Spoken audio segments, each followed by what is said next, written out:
안녕하세요. 과학책과 실험관찰책을 준비해 주세요.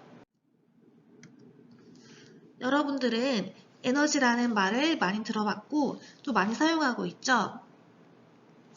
이번 단원에도 등장하는 에너지라는 말은 무슨 뜻일까요? 우리는 보통 예를 들어 BTS는 무대에서 폭발적인 에너지를 쏟아내며 노래라든지 우리 반에서는 에너지를 절약하기 위한 캠페인을 벌이기로 했다 등과 같이 에너지라는 단어를 실생활에서 사용하고 있는데요. 이것을 통해 에너지란 인간이 활동하는 근원이 되는 힘이라는 것과 물체가 일을 할 수 있게 하는 근원이라는 것을 알 수 있습니다. 그러면 장난감 자동차와 휴대전화, 자동차, 쥐와 같은 동물, 나무와 같은 식물, 이 중에서 에너지가 없어도 활동하거나 일을 하는데 문제가 없는 것은 무엇일까요? 이 질문에 대한 답은 오늘 공부를 마치면 저절로 알 수 있습니다. 자, 오늘은 교과서 104, 105쪽 에너지는 왜 필요한지와 에너지를 얻는 방법에 대해서 함께 공부해 보겠습니다. 먼저 교과서 104쪽을 함께 볼까요? 104쪽의 사진을 보고 에너지가 필요한 까닭과 에너지를 얻는 방법을 이야기해 보겠습니다. 먼저 휴대전화입니다. 휴대전화를 사용하다 보면 에너지가 부족하다는 배터리 표시가 나타날 때가 있습니다. 이 상태를 그대로 두고 에너지가 다 떨어지면 어떻게 될까요? 네, 전원이 꺼져서 결국 휴대전화를 사용하지 못하게 됩니다. 이렇게 휴대전화에 에너지가 부족할 때 필요한 에너지는 어떻게 얻을 수 있을까요? 바로 충전기를 콘센트에 꽂아 전기를 충전하거나 보조 배터리와 연결하면 충전이 됩니다. 두 번째, 자동차의 경우에는 에너지가 없다면 어떻게 될까요? 네, 자동차는 에너지가 부족하다는 것을 연료 표시 등의 노란색 불을 켜서 알 수 있습니다. 자동차에 에너지가 없다면 시동이 걸리지 않고 결국 달리던 자동차도 더 이상 움직이지 못하고 멈추게 됩니다. 그럼 자동차를 움직일 에너지는 어떻게 얻을 수 있을까요? 네, 정답은 주유소에 가서 기름이나 LPG 가스를 충전하거나 전기 자동차라면 전기 충전기로 전기를 충전해야 합니다. 세 번째는 사과나무입니다. 사과나무도 에너지가 필요할까요? 사과나무의 경우 에너지가 없다면 나뭇가지가 자라고 새잎이 나지 못해서 결국 열매를 맺을 수 없게 됩니다. 그럼 사과나무는 필요한 에너지를 어떻게 얻을 수 있을까요? 네, 1학기 때 공부한 내용이 기억나죠? 사과나무와 같은 식물은 바로 햇빛을 쬐어서 광합성을 하여 양분을 스스로 만들어냄으로써 에너지를 얻을 수 있습니다.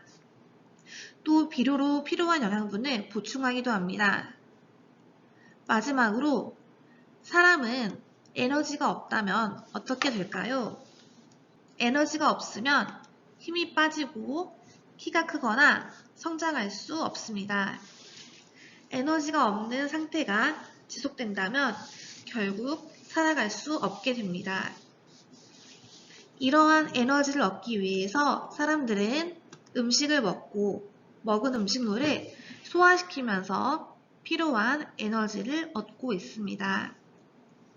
자, 그럼 방금 이야기한 내용들을 영상으로 다시 한번 살펴보겠습니다.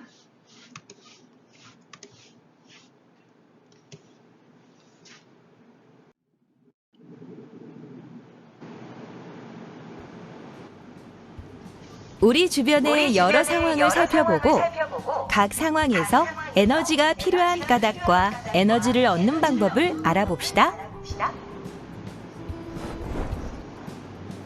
휴대전화로 전화를 걸기 위해서는 휴대전화에 에너지가 필요한데요.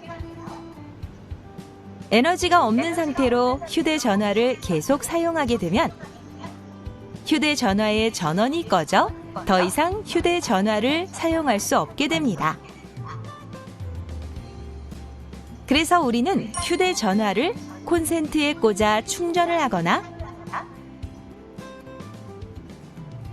휴대전화를 보조 배터리와 연결하여 필요한 에너지를 얻곤 하지요. 자동차 역시 계속 작동하기 위해서는 에너지를 필요로 하는데요.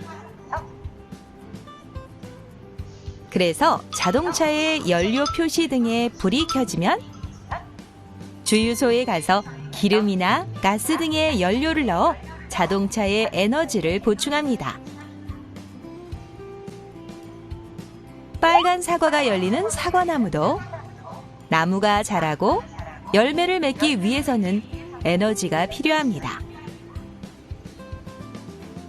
그래서 사과나무는 햇빛으로 광합성을 하여 스스로 양분을 만들고 그 양분으로 에너지를 얻지요. 또 우리들도 자라고 살아가기 위해서는 에너지가 필요한데요. 우리는 여러 음식을 먹고 먹은 음식물을 소화시켜 필요한 에너지를 얻게 된답니다. 이처럼 기계가 움직이거나 생물이 살아가는 데에는 에너지가 필요한데요. 기계는 전기나 기름 등에서 에너지를 얻고 식물은 햇빛을 받아 광합성으로 스스로 양분을 만들어냄으로써 에너지를 얻으며 사람을 비롯한 동물은 다른 생물을 먹어 얻은 양분으로 에너지를 얻는답니다.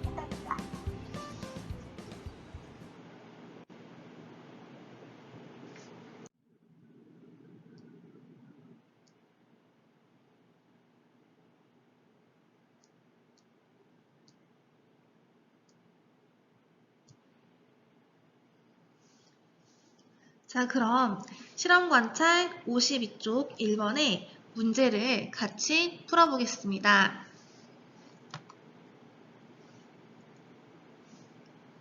과학 104쪽에 있는 사진을 보고 에너지가 필요한 까닭과 에너지를 얻는 방법을 이야기해 보세요. 네, 이 문제는 휴대전화, 자동차, 사과나무, 사람에게 에너지가 필요한 까닭과 에너지를 얻는 방법을 적으면 됩니다.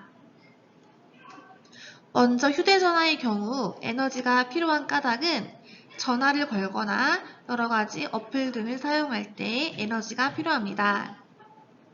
휴대전화에 에너지를 얻는 방법은 콘센트 연결해 충전해서 얻을 수 있습니다.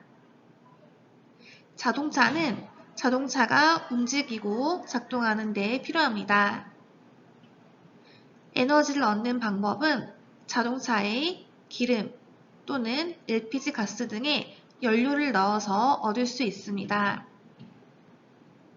사과나무는 자라고 열매를 맺는 데에 에너지가 필요합니다. 햇빛으로 광합성을 하여 양분을 만들어서 에너지를 얻을 수 있습니다. 사람은 살아가는 데에 에너지가 필요합니다. 여러 가지 음식을 먹어 소화함으로써 에너지를 얻을 수 있습니다. 이번에는 식물과 동물이 에너지를 얻는 방법이 어떻게 다른지 비교해 보겠습니다. 먼저 식물, 사과나무뿐 아니라 벼나 나무를 비롯한 여러 식물은 어떻게 에너지를 얻을까요? 네, 바로 햇빛과 물, 이산화탄소를 이용해 광합성을 하고 광합성을 통해 필요한 양분을 스스로 만들어냅니다. 그럼 동물들은 어떻게 에너지를 얻을까요? 식물이나 다른 동물들, 즉 다른 생물들을 음식으로 섭취함으로써 에너지를 얻습니다. 휴대전화나 자동차 같은 기계들도 생각해 보겠습니다.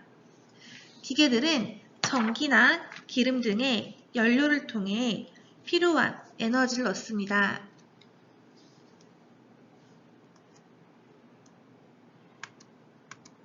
자, 다음 그림 속 태양, 나무, 토끼, 늑대, 독수리가 의미하는 것은 무엇일까요?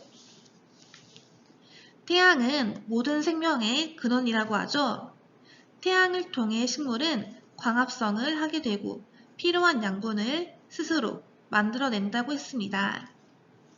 그래서 식물을 생산자라고 합니다.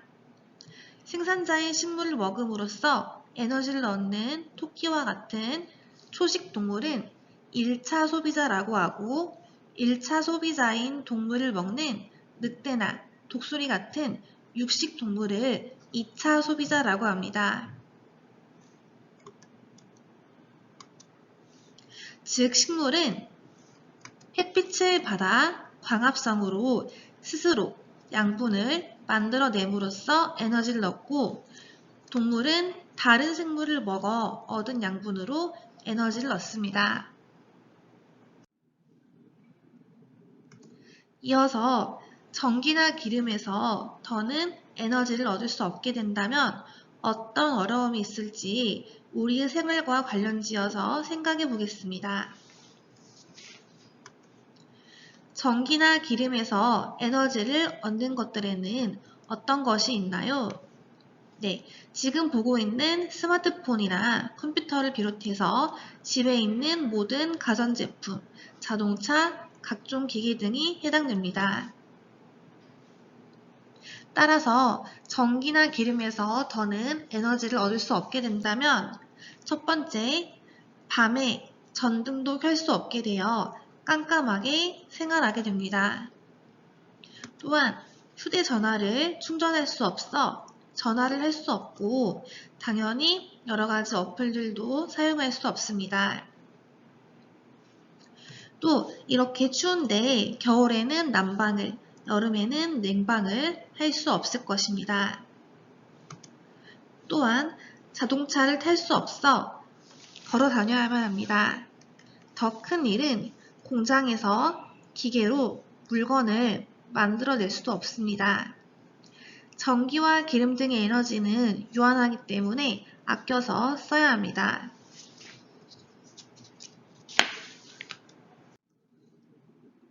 자, 오늘 배운 내용을 정리해 보겠습니다.